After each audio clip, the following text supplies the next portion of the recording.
mari qui est là. Son mari et elle, ils ont 5 enfants ensemble. Jusqu'à un bon matin, le monsieur perd le travail. C'est comme ça que la dame se dit que, moi la femme, je ne travaille pas. Mon mari a perdu le travail, alors qu'on a 5 enfants à la maison. Mais moi la femme, j'ai un peu d'économie. Pourquoi ne pas prendre mes économies, faire un commerce pour nourrir ma famille? C'est comme ça que la dame maintenant décide de prendre ses économies. Elle paye un minibus. Elle trouve un chauffeur et voici comment le minibus commence à faire le transport dans la ville. Le commerce de la dame a tellement bien marché qu'elle a acheté un deuxième minibus. Elle achète le deuxième minibus. Ça a encore bien marché. Elle achète un troisième, quatrième, cinquième. En attendant son mari maintenant, qui avait perdu le travail, il ne cherchait plus le travail. Il était devenu comme un pacha à la maison. Il ne faisait que dépenser l'argent. Puisque l'argent de sa femme, c'est son argent aussi à lui. Le monsieur dépense l'argent. Donc la dame aussi dit que... mon mari et moi, on n'a pas de voiture pour se déplacer. Et pourtant, nous sommes propriétaires maintenant de 5 minibus. Il faudrait que j'achète une petite voiture. C'est comme ça que la dame maintenant décide d'acheter une petite voiture personnelle pour elle et son mari quand ils veulent se déplacer. Maintenant, le monsieur, la dame a déjà fini de faire tout ça. L'argent rentre maintenant. On ne sait pas quel est le problème que le monsieur avait. À chaque fois que sa femme parlait, il boumdait sa femme. Je dis, quand la femme dit que, ah chérie, est-ce que tu ne vois pas que tel projet, il boumdait la femme. Mais je t'ai dit quoi de mal? Pourquoi tu me fais ça? Donc, à chaque fois que la femme, on ne sait pas si le monsieur avait une chisa dehors. On ne sait pas s'il aimait encore sa femme, malgré que la femme faisait rentrer maintenant l'argent. Parce qu'il y avait beaucoup d'argent qui rentrait maintenant dans la maison. Donc, à chaque fois que la dame même propose quelque chose à son mari, ah, tu me dis ça pourquoi? Quand la dame dit, chérie, tu ne vois pas ce plan-là, on peut faire comme ça. Il boumdait la femme. Boumdait. Un jour, la dame dit que non, c'est trop. Je ne peux plus. Je suis celle qui emmène l'argent à la maison. Je suis celle qui donne les projets. Mais toi, maintenant, quand je te parle un peu, tu me boumdais. Et l'allure que tu es en train de me boumder là, c'est comme si tu veux me craquer. C'est comme si tu veux me craquer. L'allure que tu es en train de faire avec la force, tout ça, tu veux me craquer. C'est comme ça que la dame décide de partir porter plainte maintenant à la police. Donc voilà la dame qui part maintenant porter plainte au commissariat contre son mari. Elle arrive au commissariat et dit au commissaire que monsieur le commissaire, voilà mon mari qui me boumdait là-bas tous les jours à la maison. Et la manière qu'il est en train de faire ça, tu sens qu'il veut me craquer. Le policier dit, ah bon, donc je vais écrire une mesure d'éloignement, comme ça ton mari ne va plus t'approcher, vous devez vous éloigner. La dame dit que, il ne doit plus m'approcher comment? C'est mon mari. Lui et moi, on est dans la même maison, on vit ensemble. Comment mon mari va plus m'approcher? Le policier dit que, mais c'est comme ça.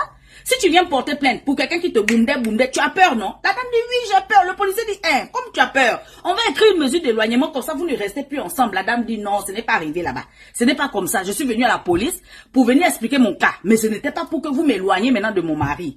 C'est comme ça que le policier dit, bon, ok, comme ce n'est pas comme ça, moi, le policier, je vais jouer le rôle du chef du village. Appelle ton mari, je vais donc vous parler. C'est comme ça que la dame appelle son mari et le mari vient au commissariat. Le policier dit au mari que voilà, madame est venue porter plainte contre toi. Pour la première fois, je vais laisser passer parce qu'elle ne veut pas que ça aille loin. Mais la prochaine fois que ta femme va venir ici, là, on va te prendre toi, monsieur. Le monsieur a dit oui, je ne vais plus faire ça, désolé. Les voilà qui partent à la maison. Le policier dit partez bien, oui. Comportez bien vous bien là-bas, oh, oui. Les voilà qui sont partis à la maison. Un jour passe, 2 jours passent. Le 3e jour, un bon matin, voilà madame qui s'habille. Monsieur aussi s'habille. Les deux sont maintenant habillés. Le monsieur regarde sa femme, il demande à sa femme, tu vas où? Donne-moi les clés de la voiture, moi le monsieur, je vais sortir. Rappelez-vous qu'ils avaient une petite voiture. La dame dit que mais je m'avais fait une course importante. Tu vois bien que je suis habillée, comment tu peux me demander les clés de la voiture comme ça? Moi-même, je m'avais fait la course. Le monsieur dit, tu dis ça à qui? C'est comme ça que le monsieur rentre dans la cuisine. Il prend ce qu'on prend pour découper oignons et tomates là. Il sort avec ça devant la femme. La femme n'a pas fui parce qu'elle pensait que c'était une blague. Il ne peut pas faire ça. Il prend ce qu'on prend pour découper oignons. Il met ça ici sur la femme là. Tout, 3 fois. Et comme la femme, elle était forte, elle a un peu résisté. Tu vois, c'est vraiment quelqu'un de corpulence vraiment imposante. La dame n'est pas tombée tout de suite. La dame a fui. Quand le monsieur a fait le tout, la dame dit, c'est que c'est aujourd'hui le jour de mon jour. La dame a fui. Elle est partie dehors. Crier maintenant, les voisins, venez.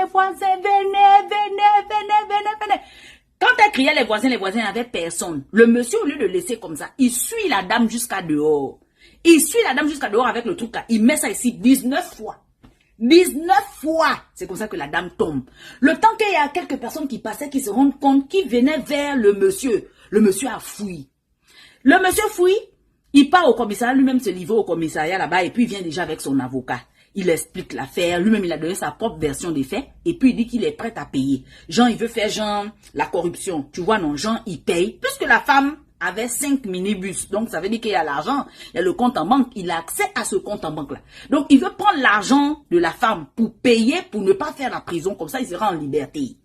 Ça pouvait déjà marcher, hein, ce qu'il voulait faire là, ça voulait marcher. c'est la fille du monsieur et la dame. Voici leur fille qui est là. C'est elle qui s'est levée, commencé à faire le tapage sur les réseaux sociaux pour dire que non. On ne veut pas que papa sorte de la prison, du commissariat. On ne veut pas. Il ne faut pas accepter qu'il paye. Parce que nous-mêmes, ses propres enfants, on a peur de papa. Donc, c'est la fille maintenant qui est en train de faire justice pour maman. Elle fait le tapage à gauche.